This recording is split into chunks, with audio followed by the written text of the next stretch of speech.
So hello everyone, ICT virtual classes में जुड़ने के लिए बहुत बहुत स्वागत है। मैं योगेश केमनी फिर से लेके आया हूँ आपके लिए फिजिक्स भौतिक विज्ञान की क्लास। तो जैसे कि लास्ट क्लास में हम लोगों ने वर्क के बारे में जान लिया था, यानी कि हमने कार्य के बारे में जान लिया था, और कार्य से रिलेटेड हमने बातें कर ली थी कि कार्य यानी कि वर्क कब पॉजिटिव होता है, कब नेगेटिव होता है और कब जीरो होता है। हमने ये सारी बातें जान ली थी, कार्य कब धनात्मक होता है, कब ऋणात्मक होता है और कब शून्य होता है। फिर से मैं एक बार इसको रिकॉल करा देता हूँ, ध्यान दिलवा देता हूँ आपका इसकी ओर। तो कार्य कब धनात्मक होगा? कार्य तब धनात्मक होगा जब बल की दिशा और विस्थापन की दिशा समान हो, है ना।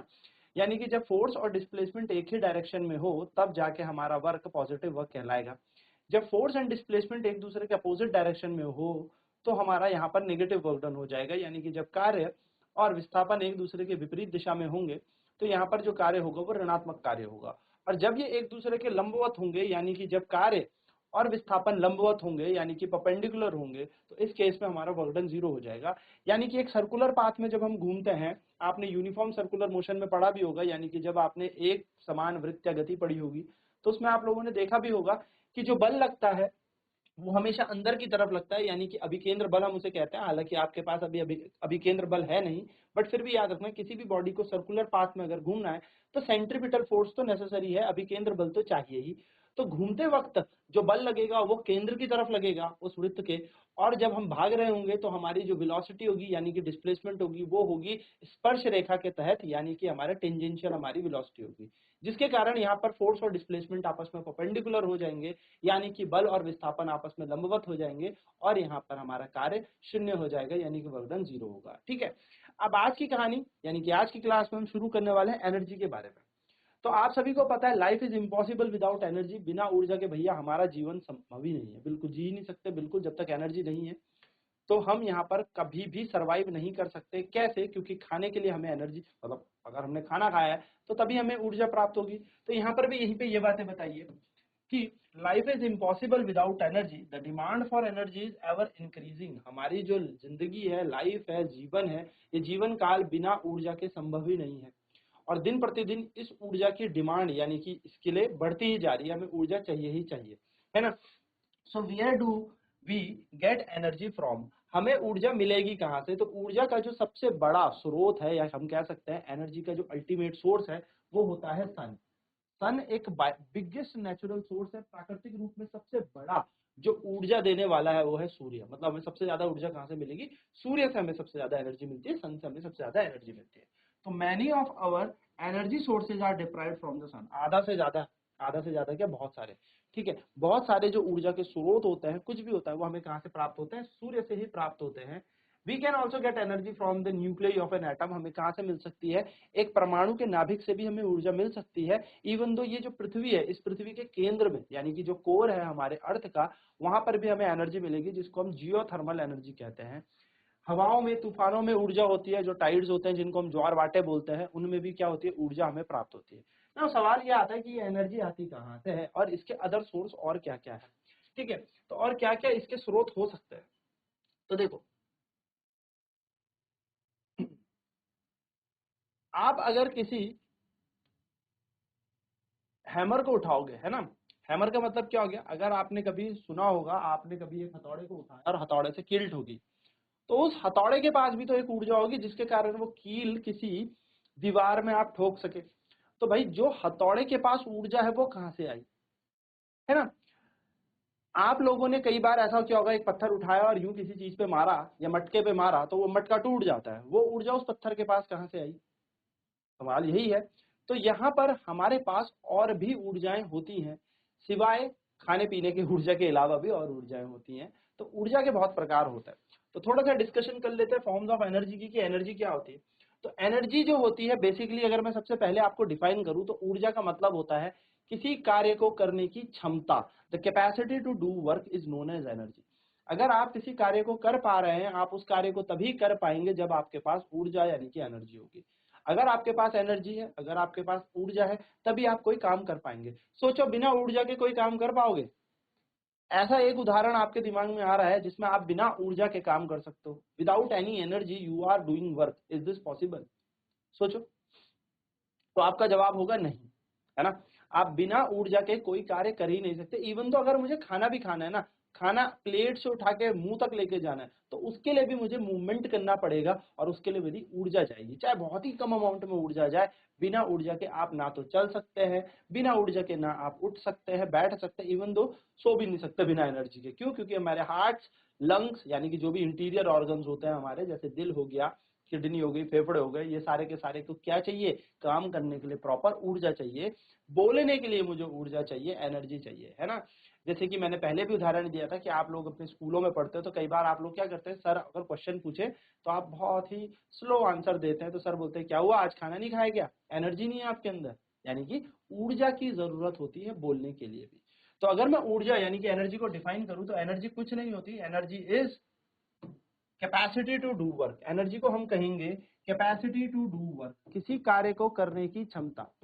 कैपेसिटी टू डू वर्क, किसी कार्य को करने की क्षमता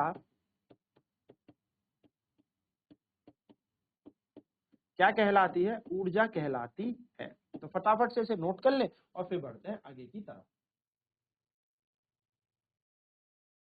तो क्योंकि एनर्जी क्या है? एनर्जी ही वर्क है। बेसिकली आप तभी काम कर पाएंगे जब आपके पास एनर्जी होगी। आप सोच भी सकते हैं, आप क्या चल सकते हैं बिना ऊर्जा के? नहीं। आप क्या बोल सकते हैं बिना ऊर्जा के? नहीं। तो बिना एनर्जी के, विदाउट एनर्जी हम कोई काम कर ही नहीं सकते। तो हम कह सकते हैं वो एक कैपेसिटी है, क्षमता है किसी कार्य को करने की, और उसको ही हमने एनर्जी यानी कि ऊर्जा कहा।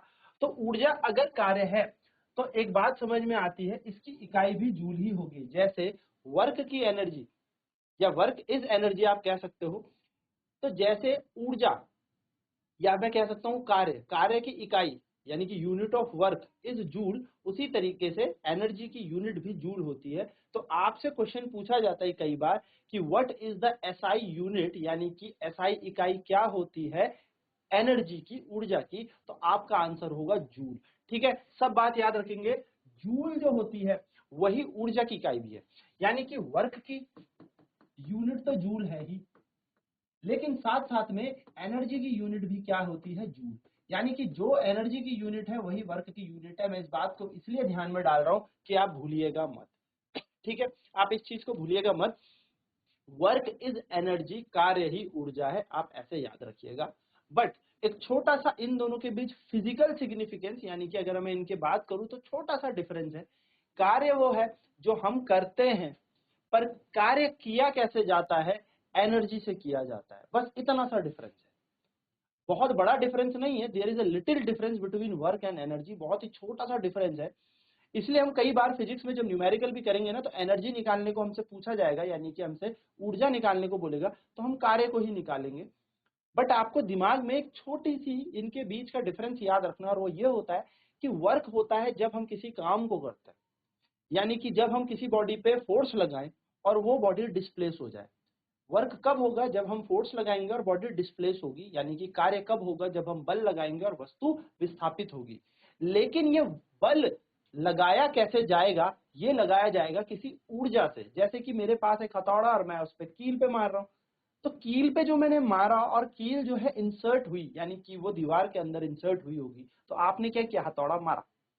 तो जो हथौड़ा आपने मारा उस पे क्या थी? आपने ऊर्जा दी। किसको? उस कील पे, जिसके कारण वो कील पे एक बल लगा और बल से क्या हुई? विस्थापन आई, और हमने कहा yes the work has been done. तो ये छोटी छोटी बातें आपको ध्यान में रखनी है। बाकी अगर आपसे क्वेश्चन में कभी न्यूमेरिकल में पूछेगा कैलकुलेट एनर्जी, ऊर्जा का ज्ञात करें, तो आप कार्य भी निकालेंगे तो भी सेम ही आंसर आएगा, क्योंकि कार्य ही ऊर्जा है। बट छोटा सा डिफरेंस ये है कि कार्य होता है जब फोर्स और डिस्प्लेसमेंट हो, और एनर्जी के थ्रू वो कार्य होगा, यानी कि जो एनर्जी आप दोगे तभी वर्क डन होगा।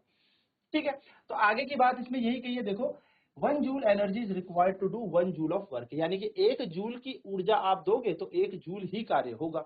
अब दोनों की इकाइयां तो सेम है, तो जब आप 1 जूल एनर्जी दोगे और 1 ही जूल वर्क डन हो, तो हम कहेंगे 1 जूल और 1 एनर्जी रिक्वायर्ड। नाउ यहाँ पर देखिए, sometimes a larger unit of energy is called kilo joule. कई बार होता है ना, जैसे आप लोग ग्राम में सामान लेके आते हो, तो ग्राम छोटी यूनिट होती है ना। पाव बोलते हैं हम, जैसे दुकान में जाके एक पाव, मान लो आप लेके आए, सूजी लेके आए, ठीक है, आजकल नवरात्र चल रहे तो मैं सूजी की बात करता हूँ, ठीक है।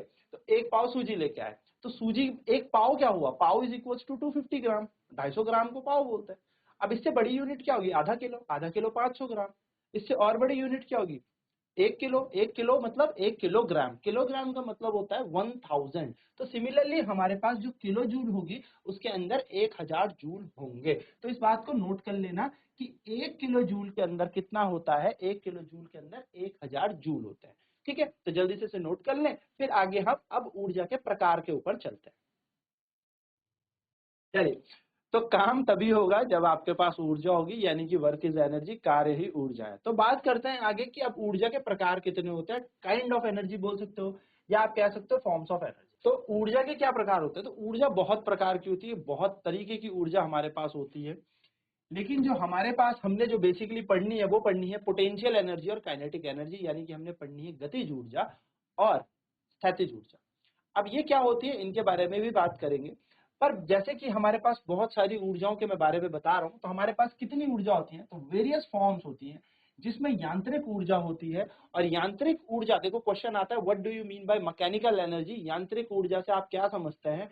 तो जब भी यांत्रिक ऊर्जा पूछा जाएगा तो आपको लिखना है यांत्रिक ऊर्जा जो होता है वो योग होती है गतिज ऊर्जा और स्थैतिज ऊर्जा की, यानी कि जब आप काइनेटिक एनर्जी और पोटेंशियल एनर्जी को जोड़ देंगे तो मैकेनिकल एनर्जी बनेगी। अभी सिर्फ इतनी ही बात याद रखेंगे, आगे आने वाले टाइम पे मतलब आगे मैं बताऊंगा ही कि क्या पोटेंशियल होती है और क्या काइनेटिक एनर्जी होती है। ठीक है, और कौन सी ऊर्जा मिलती है हमें? तो देखो स्थैतिक ऊर्जा हमें मिलती है, गतिज ऊर्जा में मिलती है ऊष्मा, हीट। हीट भी एक एनर्जी है ना, ऊष्मा, गर्मी। गर्मी बढ़ गई तो ऊर्जा ही तो हुई है ये भी। ठीक है, केमिकल एनर्जी, रासायनिक ऊर्जा, इलेक्ट्रिकल एनर्जी, विद्युत ऊर्जा, और प्रकाश एक ऊर्जा है। तो प्रकाश हो गया, या मैं बोल रहा हूँ आप सुन पा रहे हो, ध्वनि है, तो ध्वनि भी एक तरीके की ऊर्जा ही है। तो हम यहाँ पर फटाफट से नोट डालेंगे और लिखेंगे कि ऊर्जा के कितने प्रकार होते हैं। तो यांत्रिक ऊर्जा हमारे पास होती है, यांत्रिक ऊर्जा। ठीक है, ऐसे ही हमारे पास कौन सी ऊर्जा होती है? हीट, ऊष्मा। ऊष्मा भी एक ऊर्जा है। और कौन सी होती है? रासायनिक ऊर्जा। ठीक है, रासायनिक ऊर्जा, रासायनिक ऊर्जा हमारे पास होती है।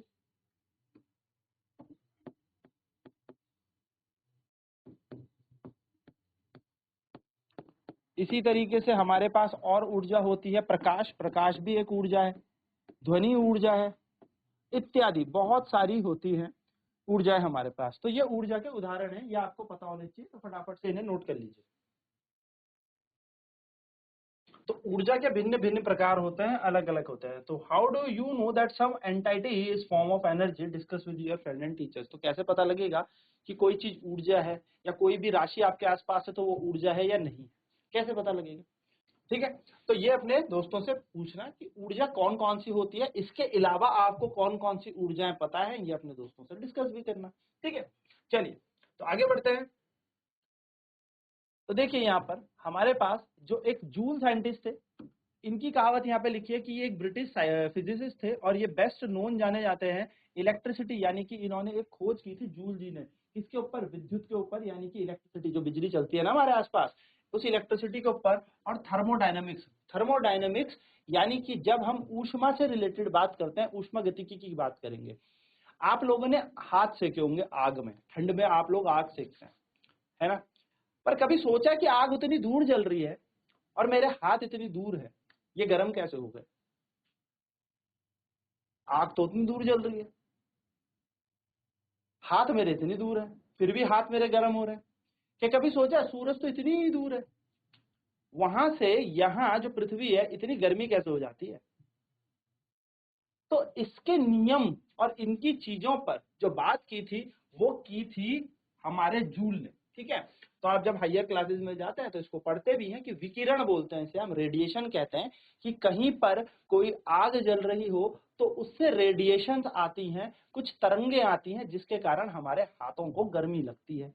उसी प्रकार से सूरज उतनी दूर है तो सूरज से जो रोशनी आती है, यानी कि जो सनलाइट हमारे पास आती है, वो सिर्फ दिखने वाली लाइट नहीं होती, इसके अलावा उस पर और भी तरंगे होती हैं, यानी कि वहां पर भी रेडिएशन होती है, विकिरण होता है, और वहां उतनी दूर जो सूरज चमक रहा है उससे हमारी पृथ्वी पर तापमान इतना बढ़ जाता है कि हम कहते हैं बहुत गर्मी हो गई। यानी कि यहाँ पर एक फिनोमिना है विकिरण यानी कि रेडिएशन का। ठीक है, तो इसकी बात हमारे जूल जी ने पूरी चीजें बताई है। ठीक है, तो जूल जी जो थे वो एक ब्रिटिश फिजिसिस्ट थे और जो अपनी रिसर्च कर रहे थे, या रिसर्च इनकी बहुत फेमस है, वो इलेक्ट्रिसिटी में और थर्मोडायनेमिक्स में। और इन्होंने बहुत सारे फॉर्मूले बनाए। ठीक है, फॉर्मूले किससे जनरेटेड बनाए, तो मैं आपको थोड़ा सा ध्यान लेके जाऊंगा कि इन्होंने किया क्या है ना। तो इनका काम था, जैसे आप लोगों ने हीटर देखा होगा, या आप लोग जब अपने कपड़ों में प्रेस करते हैं, इलेक्ट्रिक आयरन हम जिसको कहते हैं, इस्त्री है ना, प्रेस करते हैं, तो वो प्रेस गर्म कैसे होती है। जो हीटर है उसके अंदर ऐसी कौन सी कॉइल होती है, उसको बटन दबाया और वो हीटर गर्म कैसे होने लगा। जो गीजर है वो पानी को गर्म कैसे कर लेता है। आप लोगों के पास लट्टू होगा जिससे पानी गर्म होता है, जिसको हम रॉड कहते हैं। ये रॉड से ये पानी गर्म कैसे हुआ।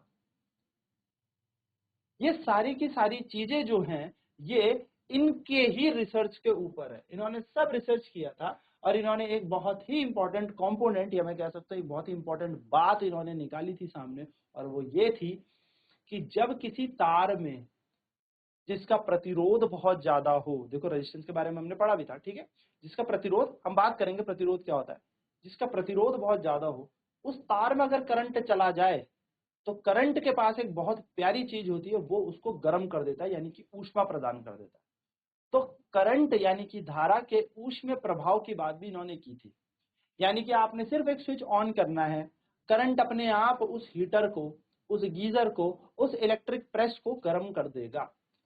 तो ऐसी एक कॉइल इसके अंदर लगी होगी कि जो करंट आते ही, जिसको धारा मिलते ही, वो क्या प्रोड्यूस कर देगी, ऊष्मा प्रोड्यूस कर देगी, हीट उत्पन्न कर देगी, ये कह सकते हो आप, ऊष्मा उत्पन्न कर देगी। और उस गर्मी के कारण आपका पानी गर्म हो जाता है ना, गीजर में। उस हीटर के कारण वो कॉइल गर्म हो जाती है, हमें ठंडा लग रहा होता तो हम हीटर के पास बैठ सकते हैं क्योंकि उसके पास हीटिंग इफेक्ट है, और साथ ही साथ जो हम बता रहे थे लट्टू, या जिसे रॉड कहते हैं, वो भी पानी गर्म कर सकता है। तो ये सारी चीजें किसकी रिसर्च के ऊपर थी, जूल जी की रिसर्च के ऊपर थी, और इन्होंने नाम दिया इसको heating effect of electric current. नाम क्या दिया गया, धारा का ऊष्मीय प्रभाव। तो ये सारी की सारी कहानी हमारे जूल जी की है। ठीक है, तो इन्होंने एक्सपेरिमेंट दिया जिनमें इन्होंने बताया कि एनर्जी कैसे कन्वर्ट हो रही है और कैसे हमें हीट यानी कि ऊष्मा मिल रही है। तो ये सारी कहानी किसकी है, हमारे ब्रिटिश फिजिसिस्ट जिनका नाम था जूल। ठीक है, और इन्हीं के नाम पर हमने कार्य और ऊर्जा की इकाई रखी। इसे नोट कर लीजिए, फिर बढ़ते हैं आगे की तरफ। ठीक, तो देखिए यहाँ पर एक छोटा सा उदाहरण मैं देता हूं आपको। यानी कि सबसे पहले हम बात कर रहे हैं गतिज ऊर्जा की, हम बात करते हैं। ठीक है, काइनेटिक एनर्जी क्या होती है, सबसे पहले हम ये देखते हैं। तो गतिज ऊर्जा,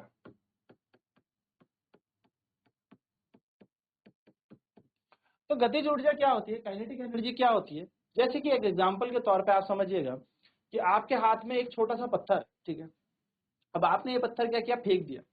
तो इस पत्थर के पास एक ऐसी ऊर्जा है जो कहीं पे लगेगी तो वहां पर चोट लगे, यानी कि ग्लास के ऊपर फेंकोगे तो ग्लास टूट जाएगा, किसी घड़े के ऊपर फेंकोगे तो घड़ा टूट जाएगा।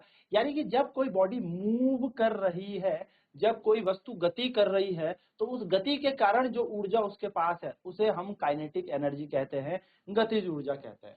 तो काइनेटिक एनर्जी क्या होती है, काइनेटिक एनर्जी का मतलब होता है the energy possessed by a body due to its motion.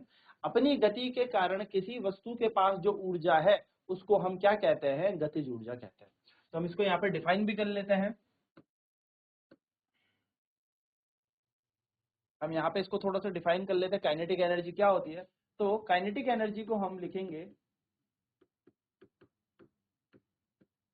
The energy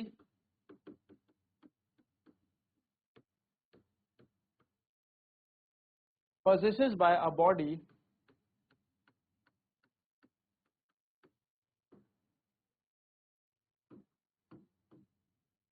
due to its motion। ठीक है, क्या कह सकते हैं हम कहेंगे इसे, गतिज ऊर्जा को कहेंगे हम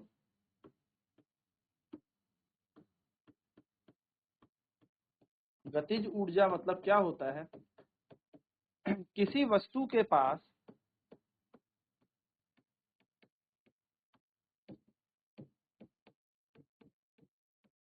उसकी गति के कारण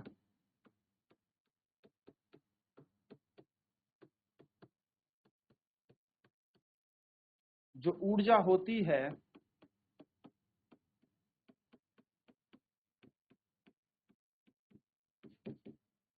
उसे गतिज ऊर्जा कहते हैं।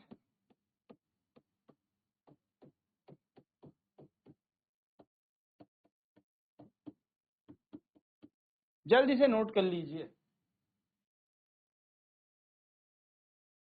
तो जो ऊर्जा किसी के पास उसकी गति के कारण होती है उसको क्या कहते हैं हम, उसको हम कहते हैं गतिज ऊर्जा। ना गतिज ऊर्जा जो होती है ना, जो काइनेटिक एनर्जी होती है, वो दो फैक्टर पे डिपेंड करती है। यानी कि किस पे डिपेंड करती है, वो दो कारकों पर निर्भर करती है। वो कौन से कारक है बात करते हैं। तो पहला कारक है, यानी कि पहली जो चीज है वो है उसका मास, यानी कि वो बॉडी के मास पे डिपेंड करती है। So kinetic energy depends on two thing, that is mass and velocity. यानी कि हम यहाँ पे लिखेंगे जो काइनेटिक एनर्जी है, जो गतिज ऊर्जा है, काइनेटिक एनर्जी जो गतिज ऊर्जा है, ये दो चीजों पर डिपेंड करती है, ये दो चीजों पर निर्भर करती है। पहली, या मैं इसको कह सकता हूँ डिपेंड्स अपॉन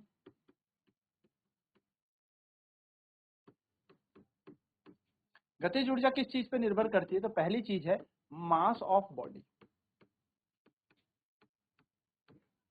ठीक है। दूसरी चीज है वेलोसिटी ऑफ बॉडी,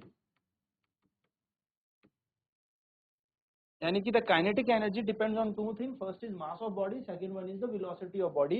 यानी कि गतिज ऊर्जा दो चीजों पर निर्भर कर रही है, पहली वस्तु के द्रव्यमान पर,